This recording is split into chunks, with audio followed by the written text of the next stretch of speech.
Marfamni dubbii qola asaasni jaartii gola abbaa galeef ni gala kan diideef silaa tola.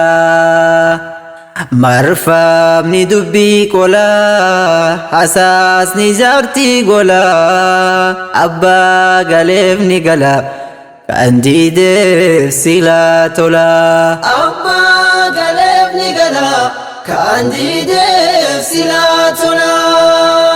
Akkaan kufuuf osoo boolli naaf qotamu akkaan sakaalamu osoo funyoon naaf fooyamu waraansa qoreef rukuttaa dhagaacha hunduma danda'e akka namaa miti akka rabbiifan deemee har'a ga'e.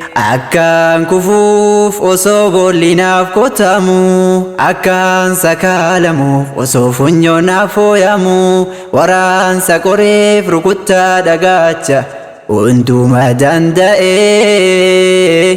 akka namaa miti akka rabbiifan deemee har'a ga'e. Akka namaa miti akka rabbiifan deemee har'a ga'e.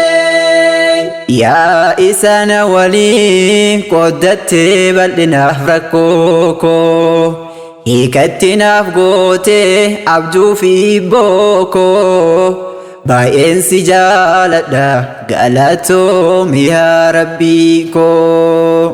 Yaa isa na waliin qoddattee bal'inaaf rakkoo koo hiikatti naaf gootee abjuu fi bookoo baay'een si jaaladha galatoomi yaa rabbii koo. Baay'een si jaaladha galatoomi yaa rabbii koo. Galatoomin siin jedha ammas deddeebisee lagaan ani hin dandeenye harka koo na qabee situu na ceesisee barcuma kabajaa situu ol na baase irraa na teessisee gaafa na rakkadhus na waliin qoddatta na biraan fagaattu badii koo ilaalte garaa keen jabaattu.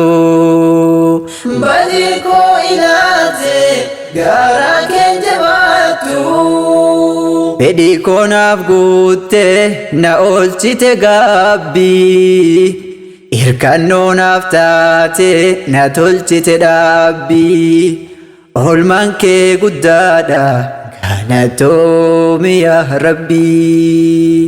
Fedhii koo naaf guutte na oolchite gaabbii hirkannoo naaf taate na tolchite dhaabbii oolmaan kee guddaadha galatoomi yaa rabbii. Fedhii koo naaf guutte na oolchite gaabbii hirkannoo naaf taate na tolchite dhaabbii oolmaan kee guddaadha galatoomi yaa